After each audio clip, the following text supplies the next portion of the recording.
Hey guys, welcome you all to inhale CO3। आज हम आपके सामने डिस्कस करेंगे कॉन्स्टिट्यूशनल डेवलपमेंट्स, और कॉन्स्टिट्यूशनल डेवलपमेंट में हम आपके सामने एक्ट्स की बात करेंगे। एक्ट्स में जो सबसे पहला हम जहाँ से स्टार्ट करेंगे, we will start with the regulating acts, and these are the regulating acts of 1773। तो अगर मैं बात करूँ, थोड़ा मैं हिस्ट्री में देखूँ, तो सबसे पहले मेरा जब 1773 में क्या हुआ था। 1773 में there was a problem, and what was the problem? The problem was that the East India Company was in great financial trouble. In 1773, East India Company was in deep financial trouble.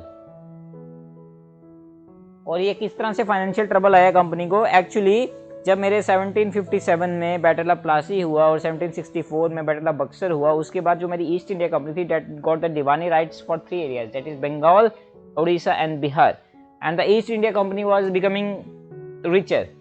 But actually अगर मैं बात करूं तो east India company जो थी, that was not getting richer. The company rich नहीं हुई, but company के जो ऑफिशियल्स जो थे, दे वर गेटिंग रिच।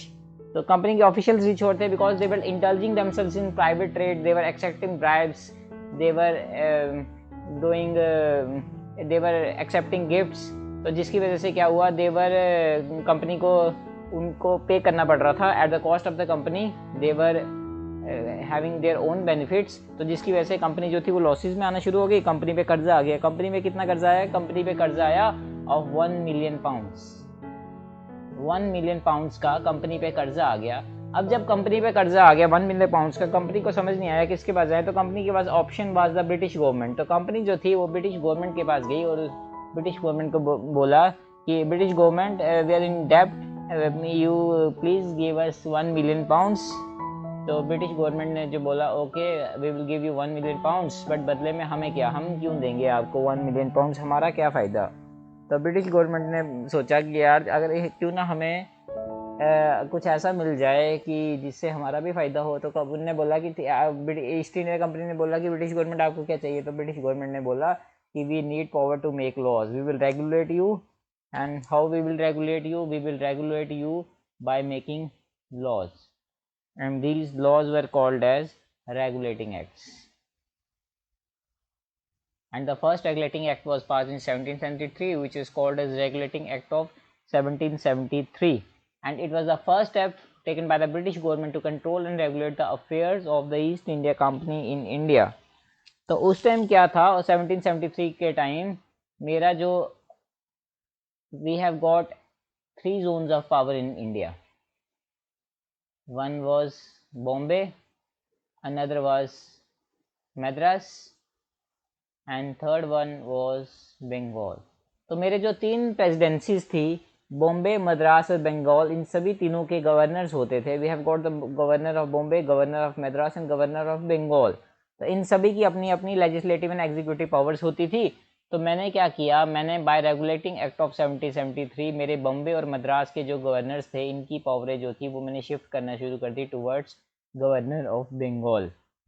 इनकी लेजिस्लेटिव पावर जो थी मैंने गवर्नर ऑफ बंगाल की तरफ देना शुरू कर दी, और मेरा जो गवर्नर ऑफ बंगाल था, ही बिकम मोर स्ट्रॉन्ग, और इसको मैंने नाम दे दिया, इसको एक न्यू डेजिग्नेशन दे दी, and he was called as governor general of Bengal. अब इसका नाम गवर्नर ऑफ बंगाल नहीं रहा, इसका नाम बन गया गवर्नर जनरल ऑफ बंगाल। और इसको बोला कि भाई गवर्नर जनरल ऑफ बंगाल, तू अब अकेला नहीं है, अब तू बड़ा आदमी हो गया है, इसलिए तुझे तेरे साथ में मैं दूंगा एक एग्जीक्यूटिव काउंसिल, एक एग्जीक्यूटिव काउंसिल देंगे तेरे साथ में, जिसमें 4 मेंबर्स होंगे, 4 मेंबर्स होंगे 10। जो गवर्नर जनरल का एग्जीक्यूटिव काउंसिल था, इसका स्ट्रक्चर हो गया 4+1, जिसमें एक गवर्नर जनरल होगा और 4 मेरे एग्जीक्यूटिव काउंसिल के मेंबर्स होंगे। तो अगर अब इसमें 1773 के रेगुलेटिंग एक्ट में आप याद रखिएगा कि सबसे इम्पोर्टेंट जो पॉइंट है वो ये है कि मेरा जो गवर्नर ऑफ बंगाल था उसको मैंने न्यू डेजिग्नेशन दे दी, और इसको मैंने बोला गवर्नर जनरल ऑफ बंगाल। तो एग्जाम में बड़े बार क्वेश्चन आता है कि who is the first governor general of Bengal? Then the answer is Warren Hastings, first governor general of Bengal. Answer is Warren Hastings, very important from the examination point of view. तो next इसमें regulating act of 1773 में मैंने बात की कि मेरे जो court of directors हैं, कोर्ट ऑफ डायरेक्टर्स, इनको मैं शॉर्ट में बोलूँगा COD। कोर्ट ऑफ डायरेक्टर्स क्या करेंगे, ये जितनी भी अपनी रिपोर्ट्स हैं, जितना भी इनका खर्चा है, सालाना का जितना ईस्ट इंडिया कंपनी का लेखा जोखा है, जितना उन्होंने कहाँ पे पैसा खर्च किया। बेसिकली जो मेरे कोर्ट ऑफ डायरेक्टर्स है ये ईस्ट इंडिया कंपनी को रिप्रेजेंट करते थे। It was the governing body of the East India company.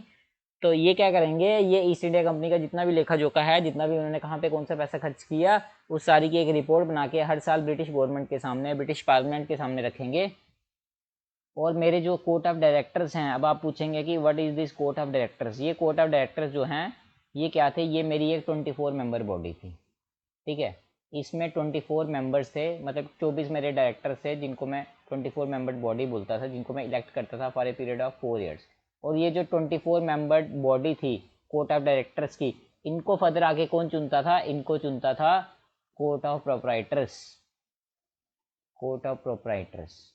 अब मेरे कोर्ट ऑफ प्रोप्राइटर्स कौन थे, मेरी जो कंपनी के शेयर होल्डर्स थे, मेरी ईस्ट इंडिया कंपनी के ओनर्स, उनके शेयर होल्डर्स जिनके कंपनी में शेयर थे, तो सभी नहीं, सिर्फ वो प्रोप्राइटर्स जिनके शेयर की कीमत जो थी 1000 पाउंड से ज़्यादा थी, वो वोटिंग कर सकते थे इन 24 डायरेक्टर्स को चुनने के लिए।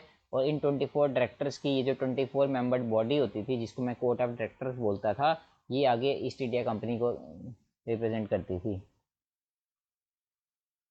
अब नेक्स्ट इम्पोर्टेंट जो आपने इसमें याद रखना है कि एक सुप्रीम कोर्ट को एस्टैब्लिश करने का प्रावधान रखा गया इस एक्ट के थ्रू। रेगुलेटिंग एक्ट में हमने बात की कि कैलकाटा में इन 1774 में हम एक सुप्रीम कोर्ट एस्टैब्लिश करेंगे एट फोर्ट विलियम्स, जिसको प्रिजाइड कौन करेगा, मेरा एक चीफ जस्टिस और 3 सबऑर्डिनेट जजेस होंगे। और इसका स्ट्रक्चर डेट इज़ क्या होगा, it has got a structure of 3+1, that is 3 मेरे सबऑर्डिनेट जजेस होंगे and we have got 1 chief justice.